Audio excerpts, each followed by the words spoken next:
Hi there, it's great to be with you, as Gordy has said, and in the chaplaincy team we really wish you a really great Christmas.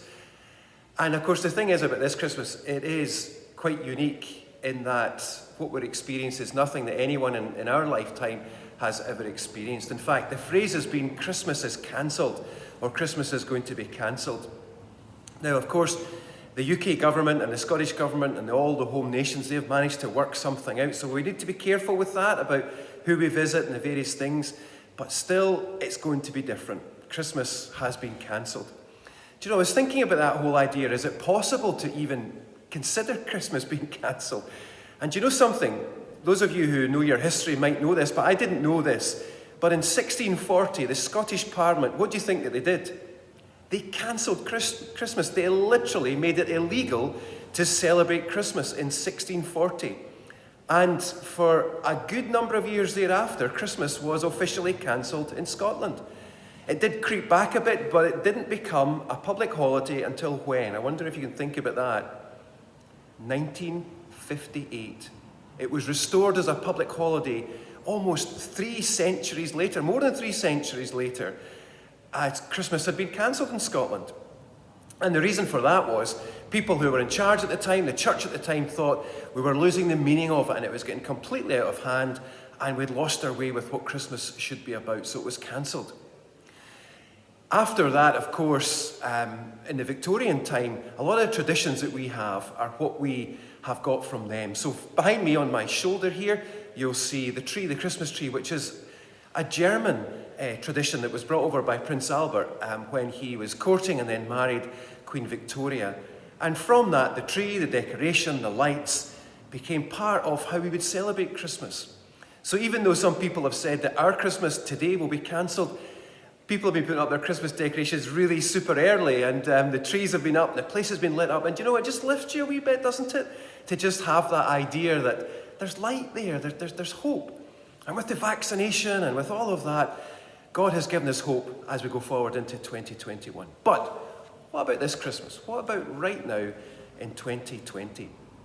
Well, I think to help us with that, you need to go all the way back to the first Christmas, where Joseph and Mary, this young, probably teenage couple, have been given this incredible honour of becoming the parents of the Saviour of the world, who is Jesus Christ. Now, as a Christian, I have no problem in believing this story. It's great, it's brilliant.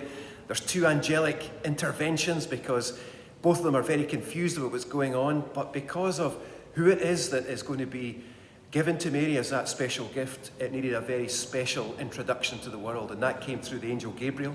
He came, he spoke very clearly to both of them about their role and what they would be doing.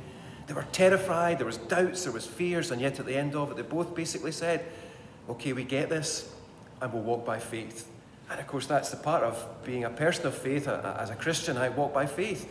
There's what I want to know, and then there's what I need to know. There's what I'd like to see happening now, and then there's what I need to wait upon. Of course, the world had been waiting on Jesus coming for thousands of years before he actually came, even though God had promised him that, as Gordy read, you know, unto as a child be born, he'll be given the name Emmanuel, which means God with us.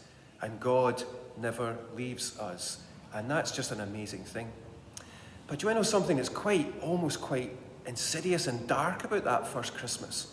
Is that too was tried to be cancelled. Now, we live in a cancel culture, isn't it? You step out of line, you're cancelled, you're rubbish, you're no good. And I hope none of you have been on the end of that, because you are valued. You're valued by us, your family, and by God especially, regardless of the mistakes that we can make. There's always hope and forgiveness and a new start. But that first Christmas, after the Magi had come and visited, they were being used politically to try and find out where this baby was born. And the reason for that was Herod was so threatened, the king of the day wanted to come and cancel Christmas by, in a horrible way, cancelling out Jesus. He wanted to take his life. He wanted to find out where he was born, when he was born, and then he sent his goons, his henchmen, his assassins in. And there's a terrible part of the story we don't really think about at Christmas, I guess for good reason. It's called The Wailing of Rachel's Children, where a lot of baby boys under the age of 2 are put to death as they try to flush out where is Jesus and cancel Christmas. But God again, through an angel, intervened and allowed that little family, some people call it the Holy Family, to go to Egypt to spend the first part of their life there. They were refugees. And God, thank you so much for the people in Egypt who took them in, their names we do not know, and looked after them and helped them. The gold that came that perhaps helped them as well survive those years and survive by having some money. And all that was in play and was happening was amazing. But you see, God wasn't going to allow Christmas to be cancelled. And he's not going to allow our Christmas to be cancelled either. So, imagine the biggest party that the world has ever seen, and you're given an invite. What do you do with it? And then he comes along and says, well, actually, we can't do it the way we would normally like to do it, but we want to do it differently. How would you deal with that? Well, that's what we're facing. The biggest party is a birthday party. And God says to every single person, you're invited to my son's birthday party. I don't really know him. Says, well, when you get there, you'll find out a lot about him, and it's great. And that's faith as well. And if you do know him, it's a great celebration. So, everything can be cancelled, if you like, at one level, but we can never cancel out the fact that Jesus, the Son of God, has come for us to share his love with us. The coming of a child changes everything. I want to finish by telling you a true story. A couple of years ago, I was helping a family who had gone through some really hard times.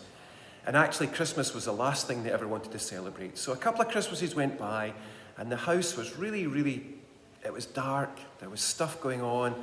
People were just broken inside because of what they'd experienced. Then I went a couple of Christmases ago and realised there's lights up, there's a tree up. Wow, that's amazing. And when I eventually got into the house via the hallway to the living room, there was Grandpa holding a brand new child, a grandchild. And that child brought so much hope and changed their lives forever. That's a human child, and thank God for every child. But just think the difference the Son of God, who became a child, makes to all our lives as we look to him, as we search him out, we find out what's it all about, to see that all our lives can be transformed by that child who became a man, who hung on a cross, who rose again, and is with us now. Folks, I hope you have a great Christmas, Gordy and I. Gordy, come back in. Gordy's going to come back in. And we are going to say together, Merry Christmas! All the best.